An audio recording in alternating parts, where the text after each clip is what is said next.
C'est un gros problème depuis 2 ans bientôt déjà, entre les bruits, la poussière, manque de chauffage, pas d'eau chaude, c'est vraiment les odeurs, il y a plein de trucs qui ne vont pas. Et vous travaillez de nuit en plus, hein? Ouais, moi je travaille de nuit, ouais, donc du coup je vous laisse imaginer le nombre d'heures de sommeil que j'ai dans la journée quand il y a les marteaux-piqueurs ou alors des perceuses, des trucs comme ça, donc voilà. Je suis Madame Chollet-Josette, j'habite la Serpollière. Bon, et alors est-ce que vous avez du chauffage?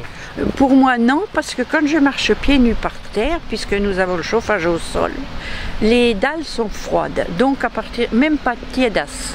Donc pour moi j'ai pas de chauffage. Pour que l'appartement soit chaud, il faut qu'on fasse de la pâtisserie, à manger, un lave-linge, lave-vaisselle, vous voyez, ce genre de trucs. À cause des travaux, on a des plaques d'eau, voilà, quand il pleut, on ne peut pas rentrer chez nous, c'est tout inondé. Hier, vous ne pouviez pas rentrer? Ah non, on ne pouvait pas rentrer chez nous. Hier, impossible de rentrer, mais les pieds dans l'eau pour rentrer dans la montée, à cause de ces travaux. Il y avait de l'eau partout là? Oui, l'eau partout. Ouais. Mais ils n'avancent pas les travaux, ça avance pas. Eh ben, ils ont lancé le 16 et après c'est tombé en panne. Et après, on n'avait ni eau chaude, ni eau froide, ni chauffage. Et donc hier, ils ont rétabli ça, mais c'est pas convaincant. Et on n'a toujours pas de chauffage. On nous a mis les radiateurs, mais les radiateurs ne sont pas chauds. Et l'eau chaude, eh ben, il y a un petit temps avant que l'eau chaude arrive. Ça fait 3 ans que j'habite ici, donc il n'y avait pas d'eau chaude depuis 6 ans. Les gens, ils se battaient. Et du coup, là, c'est toujours pareil. On devrait avoir l'eau chaude tout de suite quand on la tire, elle n'arrive pas. Et après, elle est tiède, elle n'est pas chaude. Donc vous consommez beaucoup de litres d'eau avant qu'elle soit tiède? Voilà. On a des notes d'eau chaude qui sont quand même conséquentes. Hein. Oui, non, mais il y a des années qu'on se bat avec ça. Pour c'est justement, je voulais vous dire ça, mais ça fait des années, ça fait plus de 20 ans que c'est ça, comme ça. Les circuits d'eau, on a toujours eu des problèmes. Donc vous consommez énormément d'eau? Je consomme énormément, mais là j'ai les factures de SCDC, et voilà, à chaque fois que tu les appelles, ils disent qu'il faut voir avec votre bailleur, et le bailleur, voilà, c'est là. Le problème, il est là. C'est géré donc par Dalkia, qui est une filiale d'EDF, qui a choisi Cristal Habitat pour le bailleur social, qui lui, donc, cette entreprise, elle est chargée de lancer au niveau de ce qu'on appelle le réseau secondaire, les sous-stations. Et là, pas de bol pour Grange et la Serpollière, il y a une pièce qui a encore lâché. Et ce qu'on souhaiterait, et qu'on dit depuis très longtemps, il devrait y avoir des tests au mois de septembre, avant la période de chauffe, pour savoir ce qui fonctionne et pas au dernier moment, puisque ça met quand même les locataires dans des situations quand même très difficiles. Ils ont remis les chauffages, il paraît. Hier, soi-disant que c'était en travaux, j'appelle j'ai leur téléphone, ils ne répondent pas au téléphone. Alors qui vous a appelé? J'ai appelé Cristal Habitat, eux ils me conseillent vers le Dalkia non plus, ils ne nous répondaient pas au téléphone. Après je reçois un message comme quoi c'était en réparation et ils sont en train de mettre en route. Et puis en plus par rapport à ça, vous avez une forte augmentation des charges de chauffage, à ça? Oui.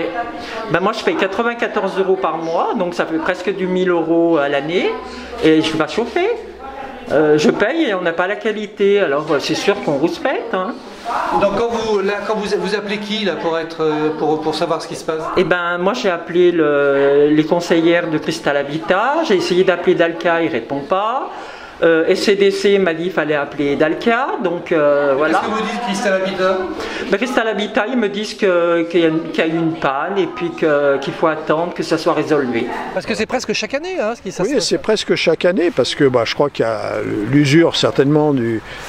Bon, on ne va pas dire que le maintien du patrimoine, ça c'est pas quand même la tasse de thé de Cristal Habitat, mais voilà, il doit y avoir l'usure, et comme ces 2 immeubles en rénovation, ou promis à la rénovation, ils font absolument aucun maintien du patrimoine, quoi. Non, c'est pas la première année.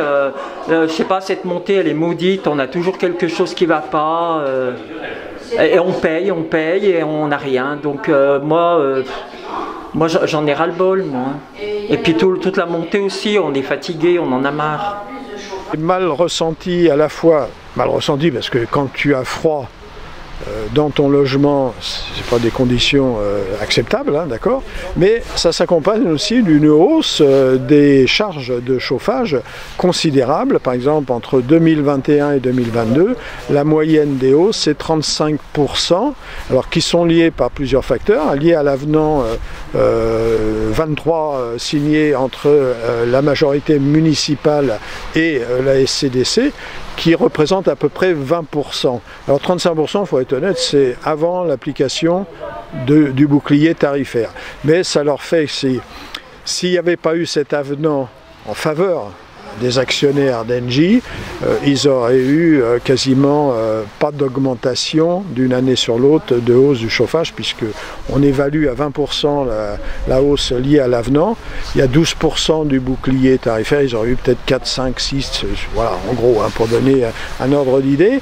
Donc là aussi, dans le contexte dans lequel on se trouve, avec des gens des quartiers populaires, avec les difficultés qu'on a liées à l'inflation et à d'autres facteurs, c'est quand même un peu dur à avaler, hein, de prendre cette augmentation, d'autant plus que le service n'est pas assuré. Travaux, on n'est pas content parce que déjà cet été, on a eu beaucoup de poussière. On remuait les tas de poussière, on les enlevait d'un côté pour les remettre de l'autre. On avait de la poussière à la maison, il fallait fermer les fenêtres, il fallait fermer les volets. Et puis on n'en finissait pas. Et puis le bruit, beaucoup de bruit. Et ça pourrait être acceptable pendant un mois ou deux, mais ça fait combien de temps que ça dure? Ça va faire plus d'1 an, là, le bruit, là. Et puis en plus, souvent, ils n'arrêtent pas entre midi et 2 en plus. Donc c'est vraiment un enfer. Au-delà des immeubles Serpollière et Grange, où là vraiment il y a eu un problème de pièces, hein, dans la sous-station, c'est l'ensemble du parc social relié au chauffage urbain qui souffre aussi d'un manque de chaleur, hein, de production de chaleur, hein, dans leur logement. Même là, on est en face de bâtiments rénovés. Et là, c'est tiède de tiède, ce qui fait que les gens sont aussi très mécontents. À la fois, on rénove, on nous fait payer les travaux de rénovation et on n'a pas un service de qualité. Ce qu'on appelle réhabilité, c'est qu'ils ont été isolés. Hein, alors et pourtant... oui, et c'est là où on peut considérer que bon, il y a une forme de supercherie, je dis bien une forme, hein, parce que je ne suis pas prudent dans mes propos, une forme de supercherie, puisqu'on leur a fait miroiter qu'avec les travaux de rénovation, il y aurait une isolation, ils paieraient moins de chauffage. Bon, je ne suis pas convaincu qu'ils paient moins de chauffage, j'en suis quasiment persuadé, mais en plus, ils payent du chauffage qu'ils n'ont pas. Il y a un manque de respect vis-à-vis du locataire. Alors que vous avez connu d'autres ah oui, bailleurs, hein. J'ai connu d'autres bailleurs. J'étais en Alsace. Les travaux se sont très bien passés malgré qu'on s'était occupé. Et j'étais aussi à Belfort. Ils nous ont installé des radiateurs et ils sont adaptés à l'orientation des meubles, c'est-à-dire que si on avait un meuble qui voulait mettre un radiateur, il le mettait ailleurs ou il faisait de façon à ne pas déranger les gens. Et en plus, quand il rentrait chez nous, il frappait et il sonnait, ce qui n'est pas le cas dans ces travaux-là.